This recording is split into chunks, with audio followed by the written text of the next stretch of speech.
Okay, so tonight I'm going to do something a little bit different. I usually preach out of one specific passage, but as I was preparing for this week, I felt like it would be a good thing to speak on a particular topic instead of out of a passage. So that's just a little different for me, but still going to be, I think it's going to be good. So what I want to talk about tonight is rest. Rest is something that, for the most part, in our culture, we either do way too little of or way too much of. We don't seem to know how to do rest very well. So most people rest too little, right? Most people are really busy all the time. Busy people are distracted, and they're hurried, and they can't slow down. They've got a million things going on, right? There's not enough time in the day. No matter how much they've got to get done, they can't get it all done. And of course, then the opposite, right? There's some people. This is probably in our culture, the majority are the busy people, right? And then there's a sort of a minority that are like, man, I got to get off the treadmill. Like that, that's just, this culture is going to run us dry, and they go the opposite direction. And I don't know, I don't necessarily want to call those people lazy, but they don't, it tends to go too far, right? It tends to be like, I'm not going to do anything productive for society. Maybe a little bit of self-centeredness in there, right? Like it has to be about me and making sure that I feel good. And so there tends to be this like imbalance of the majority of us running around like chickens with our heads cut off, and the rest, a small group that are off the system altogether. Like, I'm not going to do that. Very few people who seem to rest well. And as Christians, rest is something that we should be doing, and it's something we should be doing differently from the culture around us. But unfortunately, we tend to fall into the same types of temptations in rest that other people do, even in our faith, right? Not just in life. We obviously, a lot of us do look busy or the opposite, but even in relation to our faith, that same temptation lingers. So one of the really common temptations is that we feel like we ought to be busy for God. I know I feel this way a lot working at church. Like there's got to do things, right? Got to make sure the calendar is full of stuff. Got to make sure you're building the church. Got to make sure you're doing this and that. And even, maybe it's just for me, but I feel like even for people who aren't pastors, there's this sense that like, oh, well, I should be doing God's work, right? I should be doing things for God. But then there's also the opposite temptation, and again, much less common today, and that's like monastic seclusion, right? I'm going to go off and I'm going to be just me and God. I'm going to spend my whole life in prayer. And again, that's not bad. Neither of these things are bad, right? Doing God's work is not bad. Being in monastic seclusion, not bad. But there's sort of these reflections of the same opposite temptations. And the truth is that God does ask us to be active in the world. And so that sort of rules out full seclusion. I don't want to, again, necessarily say that all monastic life is bad, but in general, for most of us, the idea of like, I'm just going to cut off and I'm going to go just me and God 24/7 and not be in the world, both not possible and not our calling.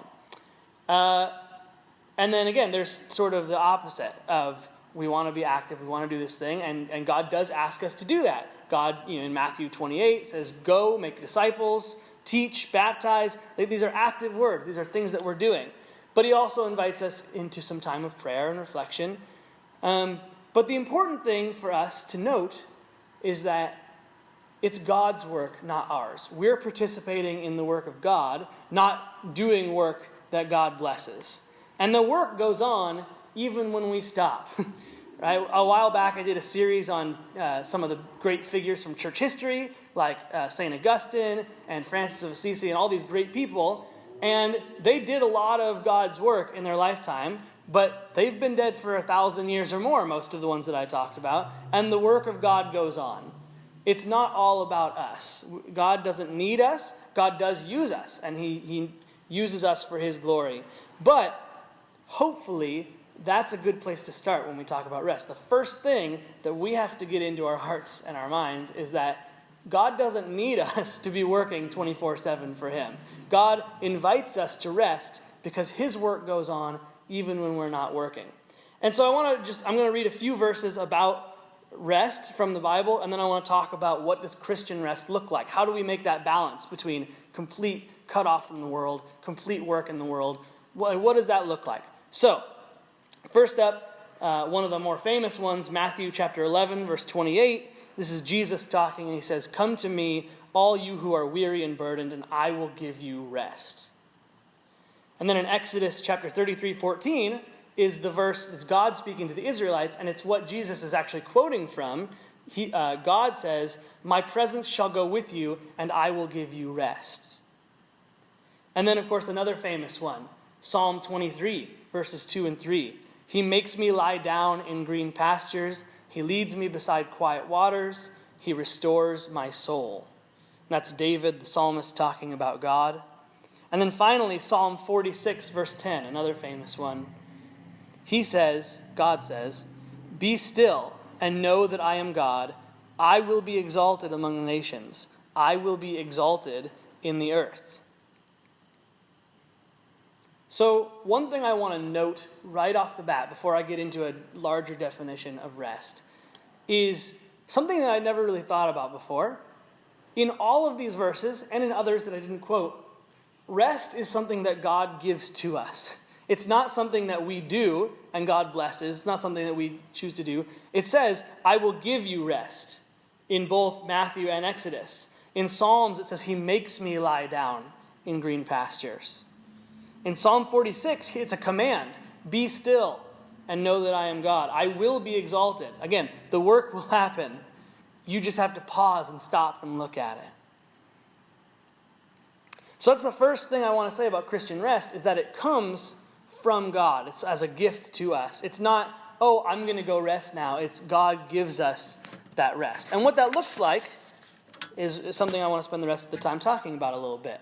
So, when you think about Christian rest, I have this phrase that I want you to keep in mind. A phrase that I've been bouncing around, and it's worshipful rest. What does it mean to rest and worship at the same time? To make not working a worshipful time without it being a time of worship where it's like and those two things are related. But here's a definition that I've come up with, and I'll break it down a little bit. Worshipful rest is an attitude, a time, or a space, or all three, of unhurried leisure that acknowledges the presence and the activity of God. So I'm going to break that down a little bit. First, attitude, time, or space. A lot of times we think of rest, we think about time, right? You have to have time that you're not doing other things. You're just resting. And that is true. Rest requires time. You can't rest in 5 minutes necessarily. We can't schedule in a short amount of rest time in our busy schedules. That just makes more busyness. Now, you can schedule in rest time, but it can't be this 5-minute increment, right? You have to schedule in longer rest times. But it's about more than just time. Rest is also an attitude. As I already said, God will give us rest. We put ourselves in a place where we can rest in and with God. And that attitude, a big part of it, is practicing the presence of God, which is a great phrase from one of my favorite all-time Christians who I quote up here all the time, and that's Brother Lawrence, who was a monk in the 16th century in France, and he wrote this little book. It's the only thing he ever wrote, and he didn't even write it for publication. People put it together for him after his death, and it's called Practicing the Presence of God. And in it, he talks about trying to cultivate a sense of being aware of God in his life 24/7, all the time.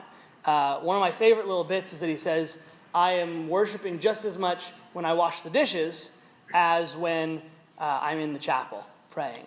Right? He senses God's presence acutely in the washing of the dishes, in that work. And so even in the work time, he's resting in the presence of God. So you have an attitude, and you have time, and finally space. Right? Worship requires a space, not that necessarily has to be completely dedicated to rest, but that isn't surrounded by your work and your busyness everywhere, right? It needs to be somewhat uncluttered, probably. What's best for you, but space is an important part of rest. You can't just say, "Oh, I'm going to go rest at my desk," and then you just wind up working, right? So it has to be all three. Rest requires an attitude and a time and space. And that leads me to rest is unhurried. Right? Going back to the idea of time. Time's not everything, but if you're hurrying to rest and hurrying out of rest, you're not resting. And so much of our life is about hurry these days. Again, that goes back to there's two kinds of people. And for most of us, hurry is a huge part of what we do. And I think it's John Ortberg who says in a book whose title I'm now forgetting, he says, hurry is not a symptom of evil, hurry is evil. Hurry is for him anyway, is the great evil of our generation. Because it takes away our ability to actually focus, to be present, to practice the presence of God. Right? If we're hurrying from one thing to another, we never pause and we never ask ourselves questions. We never allow ourselves time to think and just to rest and to be with God. And it just moves us through, and we live a life that's just bouncing from one thing to another. And it's going to wear us out. It's going to wear us down. We have to have time to breathe and relax. The next part of our definition is the idea of leisure. Rest is inherently not work. This is important. I want to make a distinction between not working and doing nothing. Because for some people, there are activities that are very restful. Some people, it's reading a book. For some people, it's cleaning the house. I know there are times, it's not always, it's very rarely, but there are times when I find that just cleaning up my house feels very relaxing. It's like, things are in order and clean. That can be rest, even though it's doing something. Whatever it is, rest doesn't have to be doing nothing. It also can be doing nothing. It can be sitting around. But it's about doing things that are not work. Part of inviting yourself to have rest time and to be restful is to carve out times where you are not going to work. You are specifically not going to work. So all of this, of course, is predicated on acknowledging the presence of God, like I said. You have to practice God's presence. And rest without God's presence is not true rest. It's not worshipful rest, certainly. It's an action that God performs on us, like I said, which means that we have to be in God and spending time with Him when we're resting. So one of the things that a lot of people do to rest is watch TV. And I think, personally, that like watching TV, spending time on the computer are not good ways to rest because you're distracting your mind with something else. And there's been studies that talk about, right, like you're supposed to not watch TV for a couple hours before you go to bed, via screens, because that stuff is not resting your brain. Your brain is like trying to process the information and things like that. And so those things are good for vegging out. They're good for not working, right? TV is good for not working, but it's not necessarily good for resting. So we have to acknowledge the presence of God when we rest. And it's really hard to do that when the TV is on, when we're staring at a computer. It can be hard to do that with reading a book or, even things that seem more restful. So if those things don't allow you to acknowledge the presence of God, then it might not be a truly restful activity. It doesn't mean you shouldn't have time for it if you like it, but it might not be a truly restful activity. But on the other hand, if you can watch TV and be fully aware of the presence of God, then maybe TV is great for you to rest. I don't want to take that away, but the idea is that true Christian rest comes with an acknowledgement that God is present and that God is active and working, or that He could be active. Because again, part of a rest is acknowledging that God can work even when I'm not working. That's a big part of Christian rest. God says, don't worry, be still. I'm going to be exalted. I'm going to be lifted up. It doesn't all depend on you. You can pause for a minute and you can rest. So, Christian rest is worshipful rest. It's an attitude and a time and a space of unhurried leisure activity that acknowledges the presence and the potential activity of God. And so I'm going to close tonight with some practical steps for how we can start living out worshipful rest. First, as I kind of already mentioned, schedule rest time. Schedule lots of rest time. You can't schedule in 10 minutes of rest time, but you have to carve it out. Because if you don't put it on your calendar, it's going to get interrupted, right? Again, we live in a world that's so busy, that's so full of things to do, that it's much easier to say to somebody, oh, I'm sorry, there's already something on my calendar, than to say to somebody, oh, I was planning to use that time to rest. So put it on your calendar. Block out 2 hours in the middle of your day, or whatever can work for you. If you're at work, maybe don't do that. But you know what I'm saying? Find the time that's your rest time and put it on your calendar. Schedule it in there, because that's good for you and it's going to help you rest. So that's my first tip. Put it on your calendar. Put it in your phone. Second, like I said, practice the presence of God. Take time throughout your day. One of the things that I do is I set a little alarm on my phone for every hour. And it's just like hey, pray now.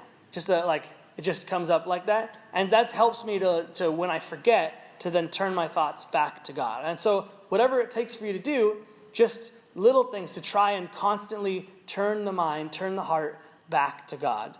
Practicing acknowledging God's presence in all things, because the attitude of rest means that you can take that rest time and bring it into your work time and have a restful spirit and soul even in the midst of your work. Third, create a rest space.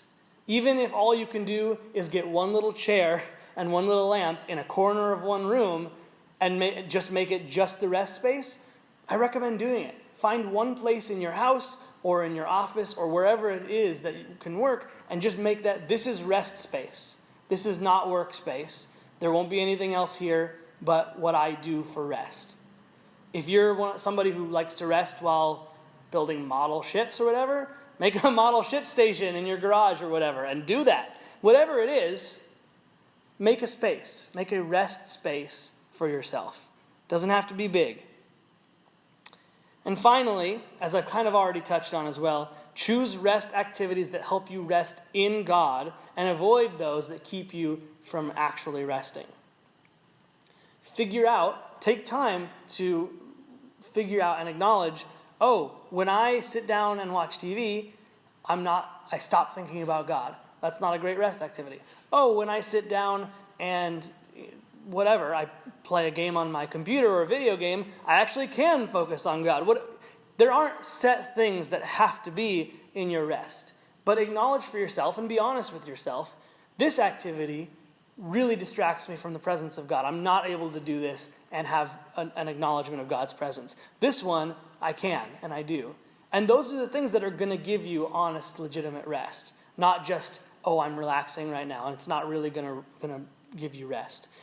So, those are my practical steps. Rest is an important thing. It's something that God invites us to. It requires trust. Rest really requires us to trust God, because we have to trust that God's work is going to get done, that our work is going to get done, even when we take time. And so the final thing I'm going to say really quick is try to have a Sabbath day. That's my last acknowledgement, my last tip. Because one of the hard things about the Sabbath, one of the reasons why it doesn't get practiced anymore, is that you're literally wasting 1/7 of your time, right? There's one day where you're saying, I'm not going to be productive for a whole day. And we find that really hard. But the truth is that when we waste time for God, we figure out how much extra time we have. It's one of those, I've talked about it before. I did a sermon like a year ago about abundance and God being the God of abundance. And I did this study I found this study, I didn't do it, found a study where they talked about if you think you have not enough, you create that condition, right? If you think you have scarcity, you create scarcity. And if you think you have abundance, you create abundance. And it was this scientific study that was done that proves that how we think about our resources is how they are.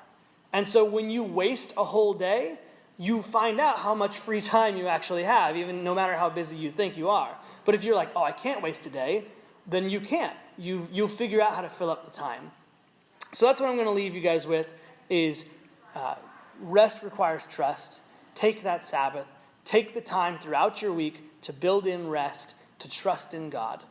And with that, let's gather and we're going to spend some time in prayer together.